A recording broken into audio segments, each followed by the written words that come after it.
Hey everybody, thanks for tuning in. We're getting fired up a little earlier tonight. As you can see, it is not 5:30, but it is 5:20. Wow.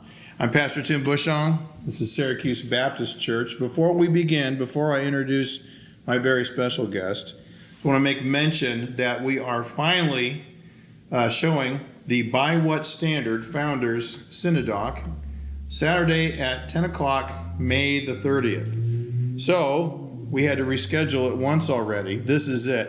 I don't care what happens. If the actual Black Plague shows up and Death himself with a sickle starts walking around, I'm going to go, sorry, we already had to reschedule it once already. We're having our thing. So anyway, if you're interested in that, if you're interested in giving reasons why the church shouldn't be involved in intersectionality or critical theory or identity politics, which we would expect from the pagans, but not in the church, come to this viewing. There's a free lunch. We'll have a discussion period following the film. My good friend Bill Yorka from Wabash will be here, and Pastor Jason Gingrich as well. We'll be fielding questions and having some discussion amongst ourselves. The weekly book, before we begin, everyone, John DeGroff. Hello. Christian rock legend, one of the original members of Petra. But before we begin, where should I put this? At 6 feet, but you know what? Close enough. We've been around the block a few times. My book this week is by my friend Tom Askell.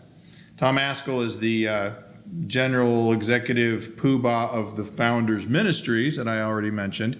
This is called Traditional Theology and the SBC, an interaction with and response to the traditionalist statement of God and the plan of salvation. This is very good. This is written in layman's terms, but it tackles the very deep theological commitments that the Southern Baptist Church has had since its inception, and this response to the latest version of synergism. In fact, it's not even called traditionalism anymore. It's provisionism. You guys, make up your mind. Can you please? That'd be great. Anyway, highly recommend this book. You can get it from the Founders website or probably Amazon because they sell everything.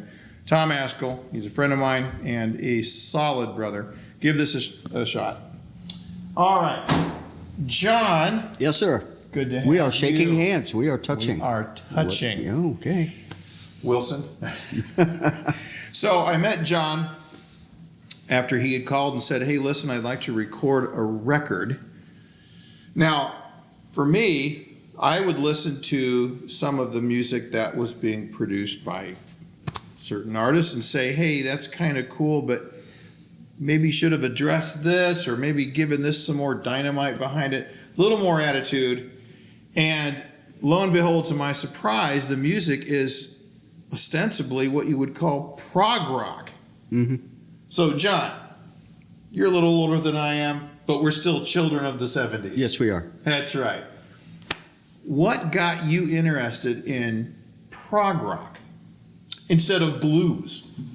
Well, okay, I'm old enough to remember seeing the Beatles on Ed Sullivan. Yeah. They're not prog rock, but that's what got me into music. Right. And I remember, well, you're going to remember 45 RPM Love them. records. Yeah. And when I was a kid, somebody come over the house, stack of 45s, and I'd always take and listen to side B. Because I know what the hit sounds like. Yeah. What else do these guys do? Right. I always wanted to hear something different. Something interesting. Yeah, something that not everybody else hears, something that's not on the radio 24/7, just something different. Right. And in 1969, which was probably the pivotal year for music ever. Except for 1780, but that's okay. Go ahead. Okay, well, anyway, there was a band called King Crimson that released their first album. They're an English band, and they are prog rock to the hilt. Yep. And I heard that first album, and it was like I was sold. It was just really What awful. was the song? The lead-off song on it is called 21st Century Schizoid Man. It's da, da, da, Yes. da, da. It's heavy before everybody tuned their guitars down, and this thing That's right. was heavy and just Right. amazing. By the way, I personally feel and believe that the standard A440 tuning is just fine how it is. Thank you very much. We don't need you to be tuning down to C and B and whatever half-step weirdness. I like the kerrang that the guitar makes on that A chord. You just can't beat it. Or an open E. Open E, big. Guitar's favorite solo key. Yeah. So, but I heard that and it was just, wow, what is this? Nobody sounds like this. And I couldn't get any of my friends interested in it. And there's a lot of jazz on it too. If you listen to this album, anybody knows what I'm talking about. Some of those guys were jazz players. And some of the guys in that band, well, Greg Lake of Emerson, Lake and Palmer came out of King Crimson. Yep. One of the guys from Foreigner came out of King Crimson. And it just a wealth of talent. And just hold that thought. Think of what they were doing in '69. And then fast forward to one of Foreigner's biggest hits, I've Been Waiting. And we just weep. We weep, people. Which brings me to the topic at hand. So John, one of the original founding members of probably one of the more famous Christian rock bands ever, Petra, which means rock, founded in 1972. Correct. Recorded your first record in '74 for, I believe, $1,000. I don't know. I've heard $3,000, but I don't even know. Somebody's adjusting for inflation. Nobody ever paid attention to the bass player. I just show up That's and right. play. There's a whole family of epithets for bass players, but none of them apply to you, of course. Of course. But I didn't know all the behind the scenes stuff. I just knew we were going into the studio. Right. So that was 1974. Yes. 3 years later, followed up by the album "Come and Join Us" or something like that. That's what it's called. Come Had and Join Us. the song "God Gave Rock and Roll to You," which I guess the Myrrh executives didn't really care that much about. God Gave Rock and Roll to You was written by an English band, Argent, written by a guy named Russ Ballard. And that's right. Technically, it's prog rock. If you listen to the original version of it, awesome, amazing Hammond organ solo on it.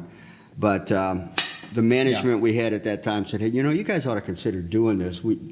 And Bob Hartman, who Petra was basically his band, he kind of played around with the words a little bit, and we did our version of it. Yeah. And there's an interesting story about that album.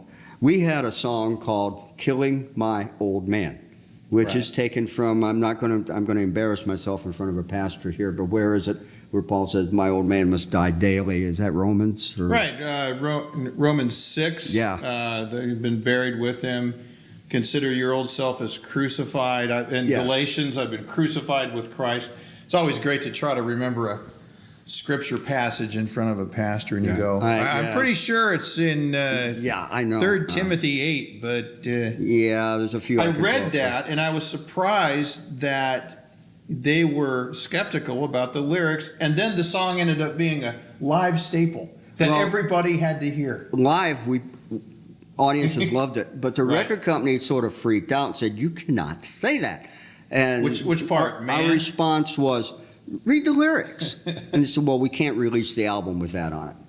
And we were we were going to call the album that. Okay, hold that thought. Now, back up to 1972. The other night, now, just full disclosure, transparency, John is currently recording his second solo album. Second solo album. On Rottweiler Records. Nothing wrong with a little shameless self-promotion.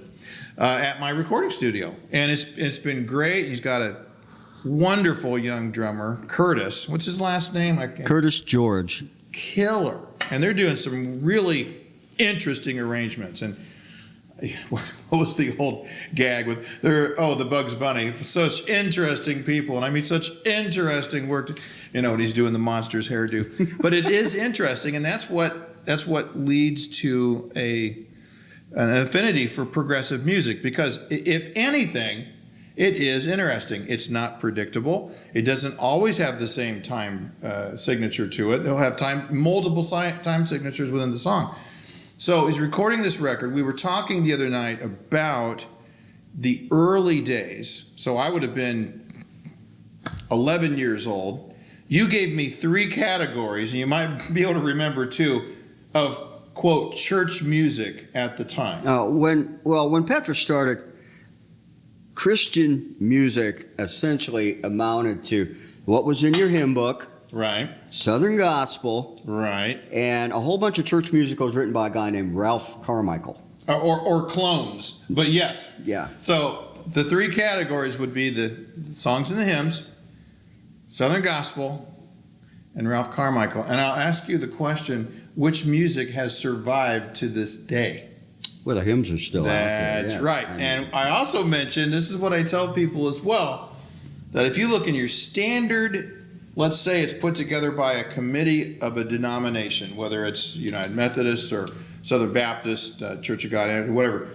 The first 20 or so pages, especially when we were kids, were the big leather-lunged, crown him with many crowns, a mighty fortress is our God. All these songs that are just ready to swallow the universe for the glory of God. And then you would start to get into the your grandma's favorite songs, which were more testimony. This is what Jesus did. Sunshine, heavenly sunshine, which would turn anybody gay. I'm sorry.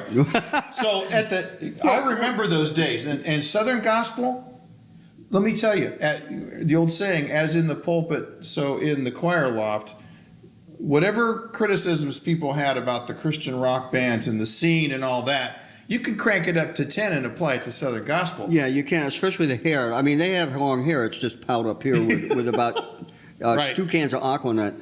And there's some marvelous singers. I mean, It's not that it's not talented, but is No. it interesting? it's kind of predictable at times. It is not, and you can say it. It is not interesting music. And in fact, I think all of the lyrics, almost all of the lyrics, are otherworldly. It's all about someday in heaven, with almost no concern for real life. Yeah, So when you're a kid, streets are paved with gold. Exactly. You know. Well, I am looking forward to that, where the silver will be common, like in Solomon's day. So when I was a kid, there really wasn't anything. And I remember the first time James White heard the version of Mighty Fortress that is now the staple of his podcast. It was a surprise, and it's the big organ swell, 2 big, huge guitars, you know. And the first thing he said was, I can tell you one thing, when I was a kid, I wouldn't have been allowed to listen to that music. And I'm like, that's right, because it had a backbeat, and the guitars were loud, and everything's going full tilt. So when I was a kid, there was nothing. There was nothing, because I didn't know about Petra's first self-titled record, which, by the way, has more Little Feat in it than anyone will ever guess. And then the second one was great. But I'll tell you this, if I'd have been around and I'd have been a Petra fan and 1979 rolled around and that record got on my turntable, it'd have gone sailing across the room. It lost all the attitude. The third one? Okay. Now, Well, can I back up? Sure. Back up and just interject here. You know, there was a period of time when we went through this rock and roll of the devil thing, and there was, before CDs, there was this big issue about backmasking. Remember that? Sure. You know, you could put your finger on your record and spin it backward, and here's something. Some deviant thing. I spent a year reading everything I could find on music history. Yeah. Because I could argue rock and roll, not of the devil. I could argue that emotionally, but I wanted to argue it historically and with facts. People would say rock and roll is of the devil. Okay. If you want to take that mindset out to its logical conclusion, you would have to say, well, okay, is there a form of music that is indirectly involved to the death of millions of people? And if so, should that form of music be eradicated and done away with, banned? You're right. Okay. Right. Wagner was one of the greatest influences in the life of Adolf Hitler. Sure. And yet, I wanted to Wagner figure and out. Nietzsche. I wanted to figure out why. So that's why I read major books on Wagner, and I borrowed all the records. I've listened to the ring cycle thing.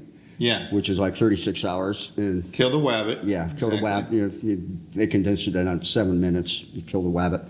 You got to see that. Wonderful cartoon. But Spear and Magic. I wanted to see what is in this guy's music that would be such an influence to one of the most evil people who's ever lived. And I couldn't find anything. Right. I really couldn't find anything musically.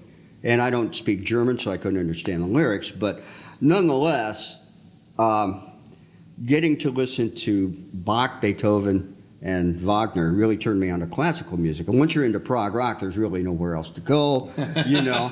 We've all heard of the Devil's Triad and these kind of musical figures that are generally culturally recognized as being more ominous, more dramatic, which is why, you know, classical type of metal is always fun. Now it's gone to a whole nother level. And now it's become utterly predictable. But that being said, in other words, if you can call rock music of the devil, then what are you doing with Wagner?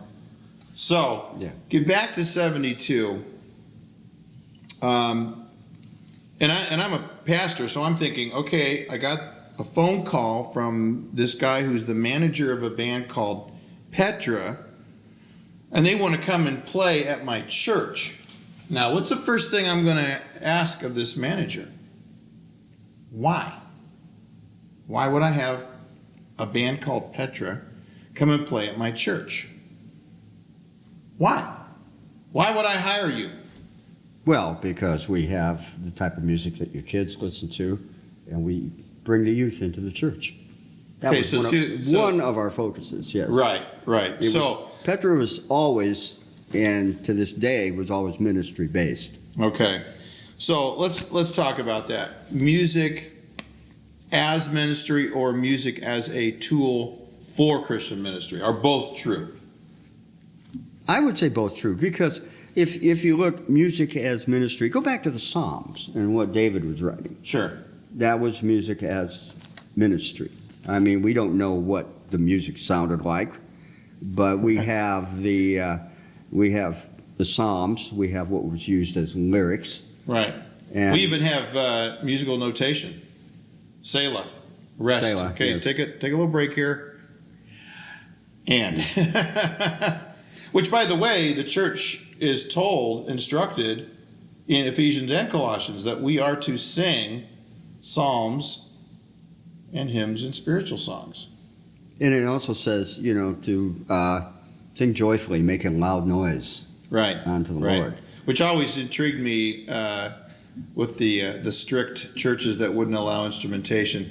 How do they handle the Psalter when they get to 150? And well, you know, in the abstract, that's a bad joke. So music as ministry. Let's go back to the hypothetical pastor. And here's what I was thinking too, because I used to do the same thing. We'd go around, play, make records. There was always something that it was a necessity if you were going to be doing this in the context of a church. And that would be, if you're thinking in terms of young people, you don't just want to bring them in. You've got something that is earth-shattering and world-changing from the Bible that you're going to tell them at the end or peppered within the concert, right? Yes. Okay, so how did that look in the early days? Walk me through a typical 45-minute set. Basically, it would be, depending on whether or not we played this place before, if it was a new place, we'd probably start off with not maybe the heavier stuff. But because of the time. Yeah. Yeah. But we had, the original lineup of Petra was a 4-piece. Yeah. Bob Hartman was the guy who put it together. Mm-hmm. And then we had another guitarist by the name of Greg Hogue, who is actually on my new project. Really neat solo, Greg. Greg is an amazing player. He is. He's now a chiropractor in Fort Wayne, but he still plays. Still wrangling necks. Yeah. I'll have to remember that. Uh-huh. But you can have that one. And Bill Glover, our first drummer, right, and myself, who was also recorded at my. So all of these guys have been to Syracuse, Indiana, and recorded at T. Bush Recording. So first song, maybe not as heavy, but would you introduce each song as they came along? Yes and no. So it would depend. Some songs we would actually say something about the song. We would talk about it a little bit. And there was a song on the first Petra album, a bluegrass thing, called Lucas McGraw. And the reason Bob wrote it, and the reason we did it is because some of the early churches that we played in, some of the first places we played, some of the heavier stuff was just a little too much, and so we came up with material that was a little more down to earth, a little more. Your grandmother might like this one, you know. Yeah, she's not going to get up and walk out on that one. Yeah, but depending on how whoever brought us in, sometimes they'd want to handle like an altar call. Sometimes they'd want us to do it. So there's some type of invitation to turn from sin and follow Jesus Christ, whatever that looks like. Mm-hmm. Okay. And so that would have been, to be honest, being a musician, if I was in that situation, that's the first thing. So what do you guys believe? I want to know, where do you stand? Where do you draw the line? And you say, well, we kind of think that the Trinity is kind of a mystery, so it doesn't really bother us if someone's like a oneness Pentecostal or something. We just all love Jesus. Click. It was that would be the deal breaker. That was pretty much what we didn't really get into. Various church dogmas, if I may use that word, or church, this is bad. I'm grasping for a word here. Well, we denominate along doctrinal commitments. That's the word, doctrine. We wouldn't get into specific doctrines, like we all went to Pentecostal churches at one time or another. Right, but did they deny the Trinity? That's the question. There's specific doctrines within Pentecostal churches versus, we even played a couple Catholic churches. There's doctrines there. Oh, so that was a pure evangelism outreach. So that was different, yes. Yeah. But there's no way you could get out of a Petra concert without knowing, first of all, that we were Christians, and secondly, that yes, it's a real thing, and you can be part of it. Right. So the context would be then you're playing to a group of kids who ostensibly are either in the church or connected because their parents go there. They're going to show up anyway, and they can bring their friends. Mm-hmm. Right. So even a kid who's not sure how to approach their friends with the gospel can say, hey, my church is having a band, and they're going to play at my church, and why don't you come with me? Okay, great. How much does it cost? Nothing. Well, right. So you were basically entering into an arena that had just barely been scratched. This was not normal. No. Now it's ubiquitous. In fact, it's just every shade of purple you could get. But then, what are we talking about? Laurie Norman, Honey Tree, Jesus? Go back to, it's interesting you mentioned Honey Tree. She's also out of Fort Wayne. Right. Yep. And met her. Sweet girl. Oh, she's a great writer, too. Yeah. And she is classically trained. She's a really good writer, really good singer. And her stuff is kind of, I guess you could call it folk music, just to be honest with you, because usually when she performs, it's her and her classical guitar. And she has performed with an orchestra a few times, and she has performed with a band, and at one time she had two other guys that traveled with her, and kind of like a three-piece type thing. Yeah. But she's still playing, and now she has a ministry. She has albums out in Spanish now. Right. And she's still playing. But going back to like 1970, even before that, we started in 1972, but in 1970, that's when there was the first big, well-known Christian band was a band called Love Song. Mm-hmm. They came out of Southern California.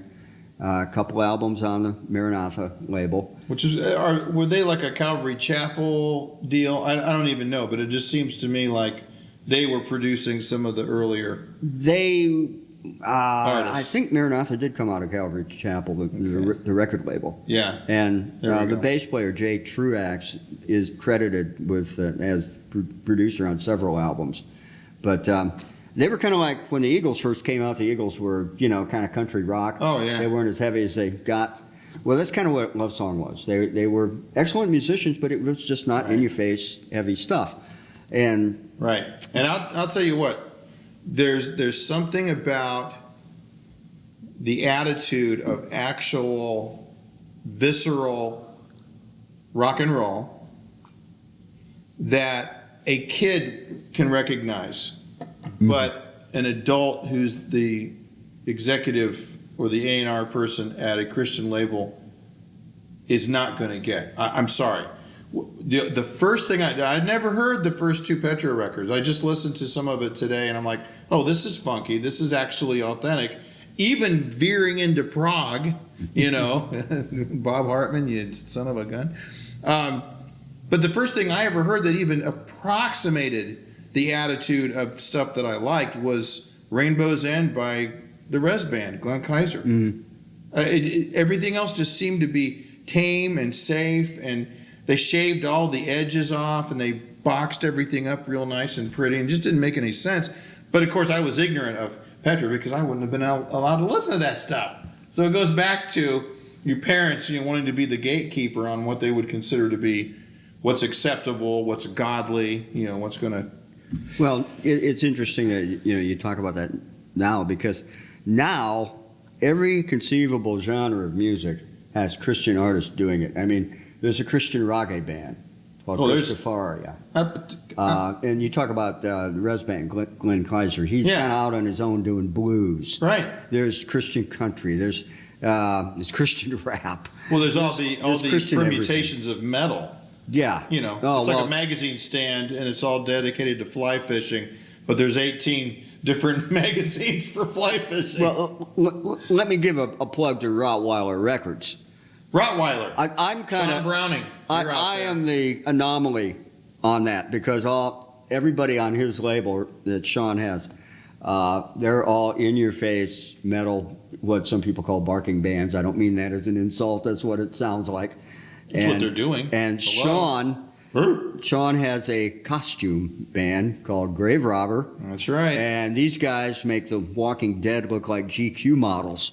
I mean, now, Fred, let me tell you, a friend of mine who for years played in a regular, he's not a believer, for years played in a metal band, recorded him, took his wife to see Graverobber, and it freaked her out so bad she had to go out to the car for at least 15 minutes. The whole intro with whatever his character is, Wretched with the stick.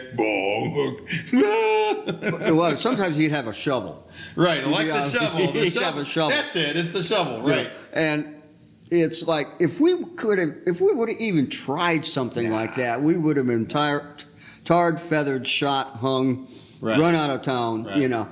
Right. Sometimes my wife basically she was raised as a Methodist, kind of lost her faith, and then it was at a Petra concert when John Schlitt was in the band that she got her life back on track with the Lord. Right. And she was telling me that I should look at what we did back then as we paved the way for these guys. And sure. I just can't wrap my head around that sometimes. Right. We've both labored in the trenches. We've both recorded before digital. We both sat there with a tape machine that didn't work. I'm still wrapping my head around the way you record. You yell at me all the time. I do know my way around my DAW. But all that to say, there's a bit of old guy in us where we can say, yeah, these kids today, they don't understand. They don't know what it's like to have to sit in a garage with junk and learn your chops and get better at what you're doing, and you don't have mom taking your guitar into lessons when you're 11 years old. Come on. That's not rock and roll. That's something else entirely. So, that being said, what do you see for what would you tell a young musician who wants to make good art and he wants to glorify God with his art? What's the first piece of advice you, an old man, would give him? Practice. There's no substitute for practice. None. I mean, there's hundreds of videos, and there's all these little video thingies of, 37 ways to improve your guitar playing. The only way to improve your guitar playing is sit down with the thing in your hands and play. Yeah. And it should be fun. If you mentally say, well, I have to do an hour of rehearsal every day, eventually you're going to get really tired. You're going to get burned out. And sometimes life just gets in the way. You don't have that extra hour. Oh, yeah. But you just, out of a 7-day week, I would say maybe 5 days a week, I at least am sitting around playing, noodling, doing playing, something, practicing. Practice. Do you recommend playing along with your favorite artists? Yeah, I look at, there's 3 different ways to practice. Is what you do by yourself. Rehearsal is what you do with other people. Right. And I have 3 different ways of practicing. One is I will do that. I'll sit down and just kind of try to learn a lick that, well, why didn't I ever learn this before? The other one is just if I'm writing something, I'll try to tighten it up, figure out why is this working, why is this not working. And the other thing is just to sit down and just start playing. Yeah. And that's where a lot of my ideas have come from. Yep. And you've heard a lot of my he's my producer, by the way. They're a lot of fun. This gentleman here deserves something, Grammy. Something. I deserve the money that you're paying me to produce you. Yes, well, you're getting anyway. But every one of those ideas came from a lick or a chord progression or just wow, I got to remember that. That's cool. Yeah. And that's how it happens. And there are books out there about writing lyrics and songwriting, but there's no substitute to actually doing it. Yeah. And the second thing I would ever say is do not rely on this. Have a recorder or a piece of paper, something. Write your ideas down. Instantly try to record your ideas one way or another, because I've woke up in the middle of the night before with a lyric thinking, yeah, that might work, and I've got to write it down. Yeah. You lay there and you think, oh, that is so cool. There's no way I'll forget that. You forget it every time. And it's gone. It's gone. You know what I used to do, John, back when I was writing for like Love War and the Channel Surfers, before MP3 recorders, I had a big old boom box that I would drive around in my car with, and I would come up with licks, and I would press record and play and go da da da da da da da da. And then have to decipher it when I get home. Yeah. Those were great. And then you had all these tapes you got to listen through. Well, listen, it is about time. John, thanks for joining me tonight. What's the name of the new record? Okay, I haven't given the name yet. But the band is... The band, I don't really have a band, but I call the first album Salt, and I'm calling this Salt 2. And I take salt from the Matthew 5:13 scripture. As in salt. As in salt. You are the salt of the earth. Yeah. And I take that because if you look at what salt was in the ancient world, it was a very highly priced commodity. It was used in payment, but it was also probably the only way to preserve meat. Right. And Christ said, "You are the salt of the earth." And I did a little research how does salt work as a preservative? Well, when you apply salt to something, what it does, it starts drawing moisture out. Moisture is the medium in which bacteria thrive. And if you don't do that, the decay starts immediately. You don't know it's decaying until it's too late. So when Christ calls us the salt of the earth, what is he saying? What is he telling us? He's telling us our job is to stop the rot. And so I like one-word names for bands, because at my age I can remember one word. So I always said if I had a band, I would call it Salt. But the name of the album, I don't know about this one. The actual name of the album is Trophy Hunting for Unicorns. Good. Wonderful. And the thing is, kids, don't forget, if you don't practice, you won't be worth your salt at rehearsal. Ooh. Thanks, John. Put that in. We're touching. See We're you touching. later. Bye-bye.